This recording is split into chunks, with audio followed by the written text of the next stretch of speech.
can go in. Oh, and there's product boxed. Yes, these products are ready to go. Is this going to the Munich show or not Munich? No, it's directly to the distributor. We don't go to the Munich show. Oh. And in fact, it's all fake carton box. It's just for you. These are the crates for the monoblocks. This is the last. I know them well. Yes. So here now we just organized. I will put some light. Now I'm sure many people watching this have never seen one of your products close up. No. Because they exist in rarefied air. So here now you can this see. This one is the one bike for an upgrade from 458 to 468. So and we just replaced the front plate on this. Right. We will do the same with yours because usually we don't replace it because it's very costly just for one figure. No need to. But no, you will have because you will have to show it. But I mean, usual people don't need that. You can see the new finish of the really glossy, shiny. This has a little. I didn't do that. Right. Oh yes, you are right. Maybe this I didn't do that. Yeah, no, we have to replace it. I'm not responsible. You can give me. No. You can give me that one. I don't. It doesn't really. No, I will. You're right. I notice these things, yes, and certainly they would. No, the problem is that when you have this kind of problem, it's never here, but always here of course. there. Of course. Of course. Okay. Now, as people can see, this whole thing is suspended here. This is suspended. You can show you. It's a suspension with three bumpers, especially three 3D bumpers, two on the front, one on the back. And it's tuned to remove vibration from a very low frequency. And when you ship it, you lock this in. Yeah. And because the new one is almost the same, but this is only to hidden the screw. It's just a decorative thing. Yeah. This is the new inside already, or this is the old inside? This is the new. It's the new. You can see here. On this part, you can see the new somewhere, I don't know where, but somewhere it should be written 468. It is here, but it's very difficult to see. But as long as it's up there, okay. No matter. Okay. But this one is also the most older one machine. This pair is the pair we firstly introduced in Las Vegas in 2010. Yeah. And at the time, the front plate was not the same. It was a front plate without any recession for the plate. And the aluminum alloy was ugly because we didn't have our own alloy. It was black, very ugly. And then this machine was introduced first in Europe, in Portugal, with Absolute Sounds, Ricardo. Right. And then Ricardo bought the pair. And then he had this pair for 10 years. And we used a pair of these at the event that we did at with the Sid Barrett Museum. There was an art museum, and I can show you pictures. So there was an exhibit of Sid Barrett's artwork. Yeah. And Colleen Murphy and Classic Album Sundays did an event there. Okay. And we brought in these amplifiers, a pair of Wilson Max 2s. You mean this pair? Well, whatever pair Ricardo had. This is what this one. Then it was this pair, the original pair. Yeah. And we had a continuum turntable. It was a really good system. Yeah. And we played Sid Barrett's The Madcap Laughs album. Yeah. And I did a story about vinyl and why vinyl's great, and then they had a guy from Time Out London talk about the album, and then we had the audience. It was sold out audience. It was a big crowd of people who had never heard a system like this, and they sat down. We brought about 5 different pressings to find the best one. I brought my English pressing. We found an even better one than I had, and we played that. When it was over, they all applauded, and there was different reactions from different people. Like there's an older woman who got up and said, "It was like Sid was alive. Sid Barrett was alive." And then, well, my stereo needs some work. And then there were these young girls that were like, wow, I never heard anything like that. It was so much fun. And then we went to a record fair the next day in some town far away, and some woman who was at the record fair had been there the day before, and she came up to us. She was like getting on her knees. She was so thankful because it was such an amazing experience for her. As this hobby is for people once they get to hear it. So this amplifier has more history than I thought. Yeah, that's the story. Because they are the original ones, so they are here for an upgrade. That was the we'll story. go back to UK in a few days. Yep. Okay, but we have to replace this. You have to replace the back of this too, right? Or is that you just going to leave it? No, this is still the original one, but right. we now we will apply a new stickers which shows 468. And you'll put the new. No, we keep the. Oh, he doesn't want the upgraded. No, because we keep the original, I think.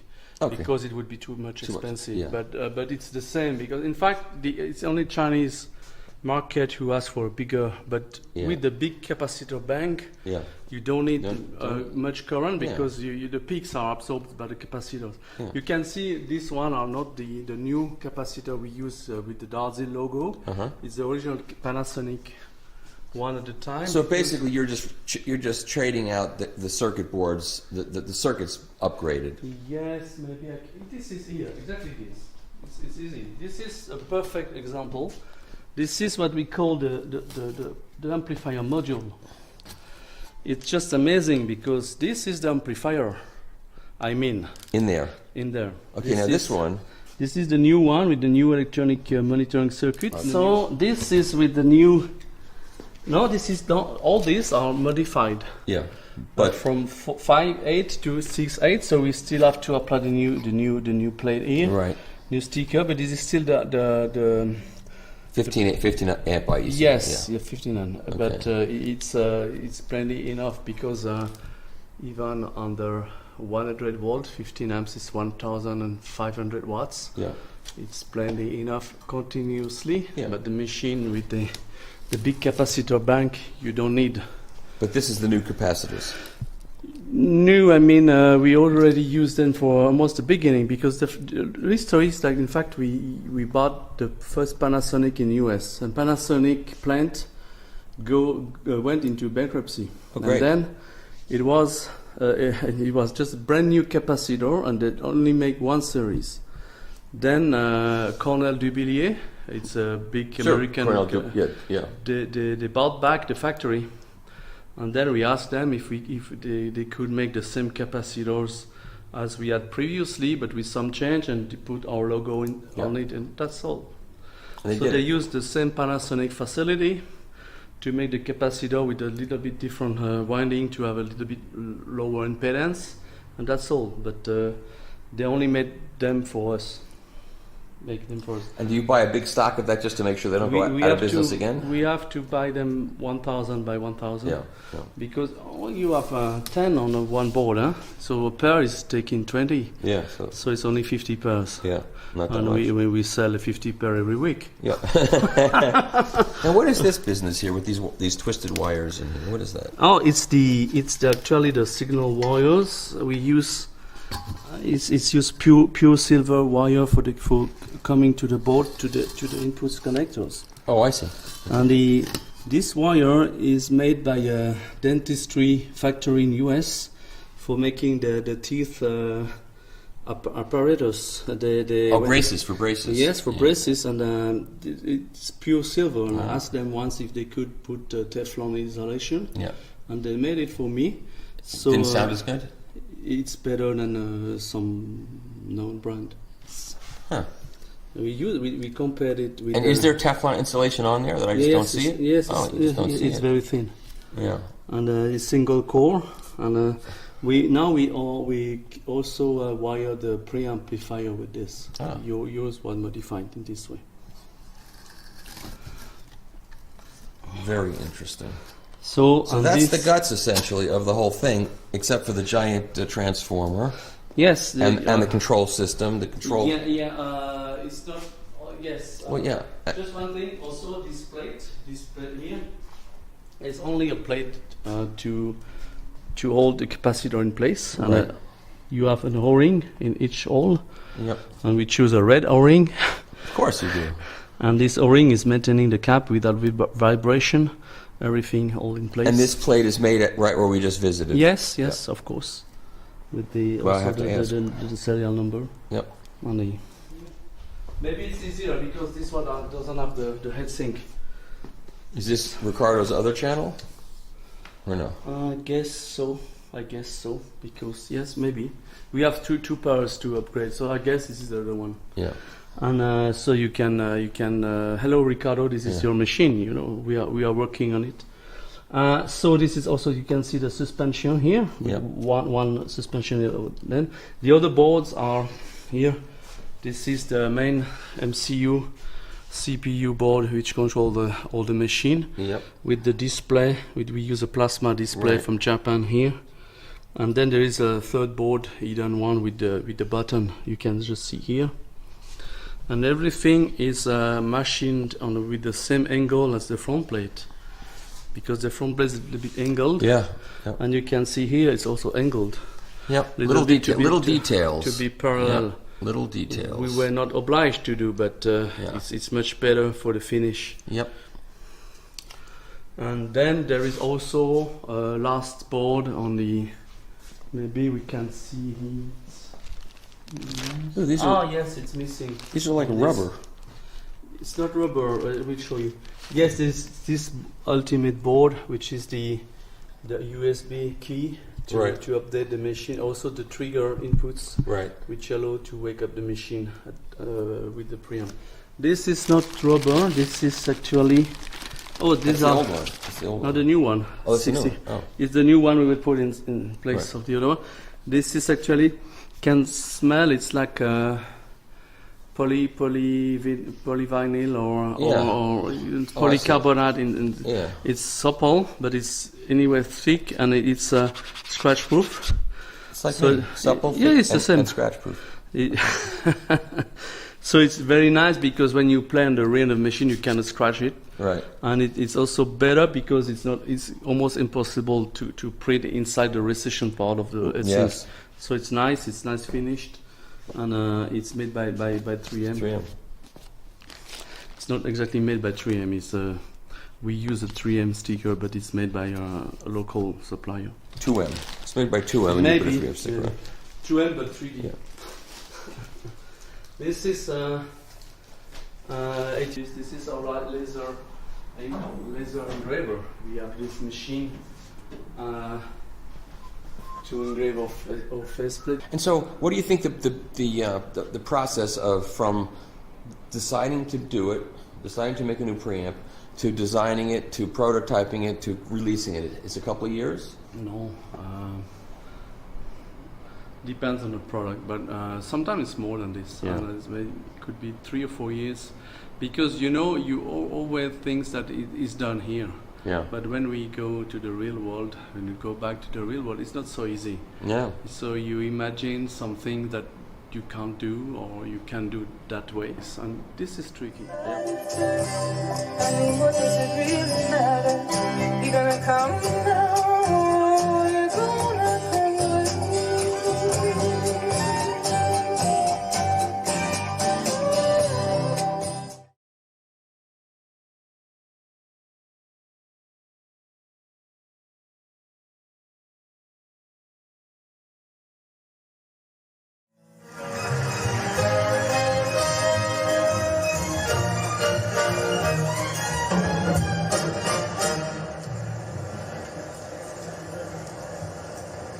1958 that was recorded.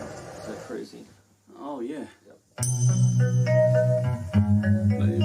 What was the guy? I know the name. Harry Belafonte. Oh yes, the singer too. Yeah. Okay, nice. There's a world where I can go and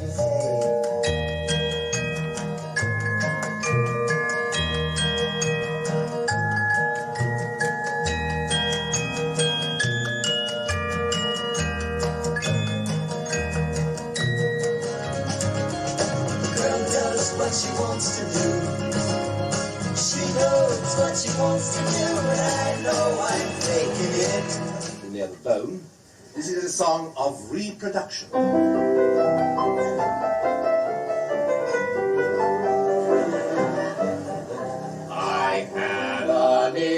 old gramophone. I'd wind it round and round, and with a sharpish needle it made a cheerful sound. And then they amplified it, it was much louder then. And you sharpened fiber needles to make it soft again. Today for reproduction, I'm as eager as can be. Count me among the faithful fans of high fidelity. High fidelity, hi-fi's the thing for me.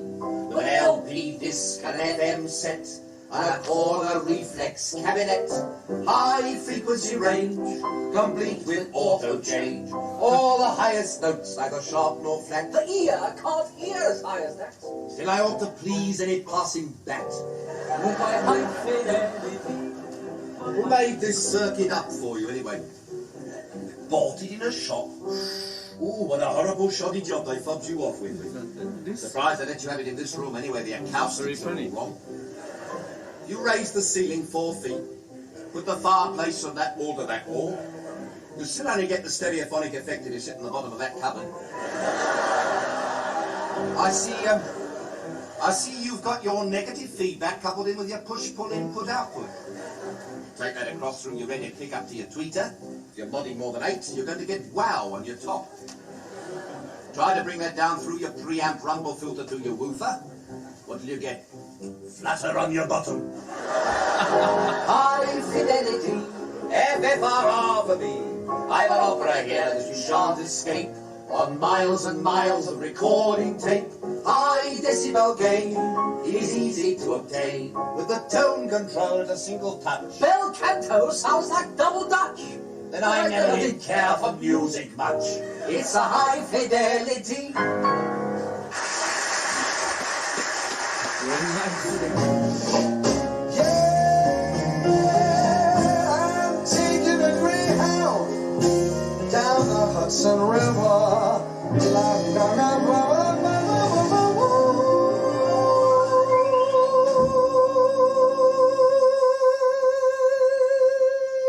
Cause I'm in a New York. I'm in a New York State.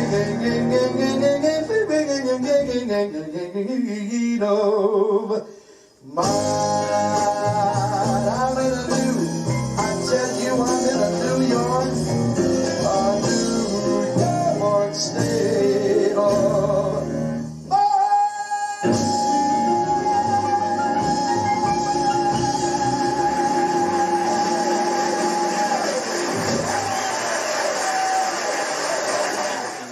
More than 20 minutes with this machine, digital, I mean. Oh yeah, because it's from vinyl. Yes, of course, but I mean the reproduction is Yeah, no, it's great. one. It's great. Which ADC do you use? Lynx Hilo. It's a perfect pro audio. Okay. It's really good. Did you try the Korg? The Korg M2000? I have one here. No, I'm trying to.